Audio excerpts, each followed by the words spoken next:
Hey listeners, it's Mark here with an impromptu SLP short where I just wanted to talk to you all a little bit more about the SLP fan survey that we've reopened for the second time in 2019. So when we first started doing the survey in May, we wanted to kind of gauge an understanding of where the fans are at on four key topics. One related to game day experience. Is there anything that goes well at clubs, badly at clubs?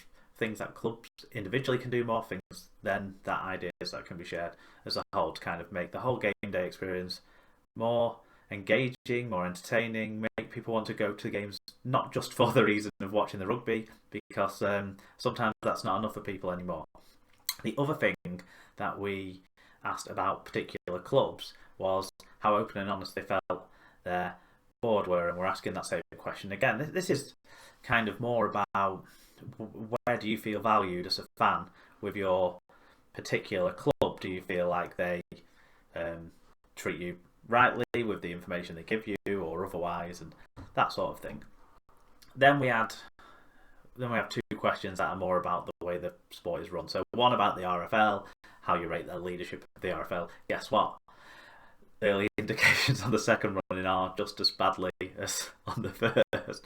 No one likes the RFL, and I hope that we are getting an accurate reflection here, where rather than just people resorting to the lowest mark possible, but out of 10. But it does seem that distrust, dislike, lack of confidence in the RFL reigns supreme amongst the fans, and it becomes aggravating to feel like, why are some of the people in charge not listening to that and just protecting their own backs, kind of like what you see with the whole Bradford situation, and hey, nothing to see here, no inquiry to be made. It's kind of frustrating, and maybe I don't want to push people's answers on the survey who haven't filled it in yet one way or another, but that possibly is what's leading to people feeling the way that they feel about the RFL. Then the other question about the leadership of the game is with the Super League leadership of the game. Now, of course, that is Robert Elston, his team, and the Super League owners as the collective there. So it's not just about Robert Elston's performance or about how Super League is separate to the RFL. That can build into your thoughts here, but it's the way the Super League is being run as opposed to the way the RFL is being run. Then we ask fans to sort of say what one key change would they make. This is to kind of get a list for us of the priorities for fans. So when we send this report, which we did last time, to the RFL and to the Super League, they will see what things the fans of the game want to see. We see so many changes. We don't want to see so many changes, but this is to find out which of the changes maybe the fans actually would get behind, rather than what the administrators want or what the club owners want for what will benefit the fans. And then on this second running of the survey, we have a touch point on the key themes that one change brought out in the last survey.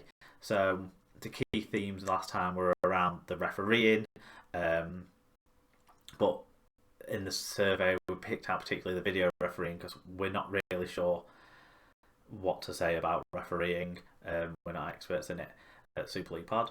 Then there is the key issues around expansion, about league structure, around marketing. And please, if people want to say that the marketing of the sport needs to be improved, no one's going to knock back that viewpoint from us guys at SLP. But please give us ideas or suggestions of things you've seen that work well in other sports or in other things that you see that actually could be brought in to help the marketing of Rugby League, because heck, if these guys haven't sorted it out in all these years, then if you've got a good idea, it's certainly worth noting it. So they're sort of follow-on questions. Just do you agree, do you disagree, or do you not really care about something that fans picked out as a key issue last time around? Thursday night games, Sunday afternoon games, that sort of stuff is incorporated in there as well. So yeah, please do fill in the survey. If you want to give us your email address, we won't share that with any other parties. So when we do share the results of these survey, for example, we won't include your email addresses in what we send on to other parties. But it helps us. One, it helps us make sure your responses are unique. We don't want duplicate responses. That just skews everything and makes a mess of things for us. And two, it means we can re-engage you again next time we run this, because we plan on keeping doing what we're doing. It's important for the fans, which is one of the key stakeholders in rugby league. Some fans think that they're the only stakeholders in rugby league. Let's move away from that thought. But we're a bunch of key stakeholders in this sport. Kind of, without us, the sport wouldn't be there to serve the other stakeholders. Now, the other stakeholders are the people who run the sport or run the clubs, and then the kind of unknown stakeholder, I suppose, which is those potential fans that the game still has to try and bring in. It's not all about you in your northern town who loves the game.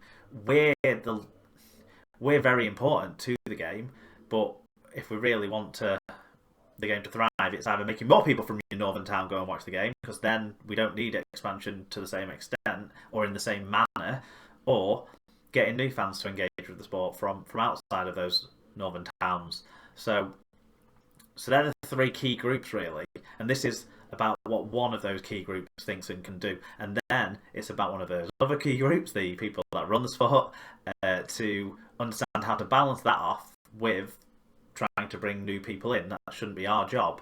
As existing fans, we should, spread the positive word about a sport that we love, but we should also challenge the sport from within to make improvements. This was unscripted and unplanned, as you can tell. I'm starting to ramble, so I'll close it off there and say keep your eyes out for links to the survey on our Facebook, which is facebook.com/Super League Pod, or on our Twitter, which is @Super League Pod. Please do share it out with as many people or in forums. Please do not do duplicate responses, because that really does cause me aggravation. I do this for free and I get nothing from it, and I don't want aggravation from it. But please do, do what you can to fill it in and share it with your fellow fans, and make sure that our part of this is heard as loudly as possible. Thanks.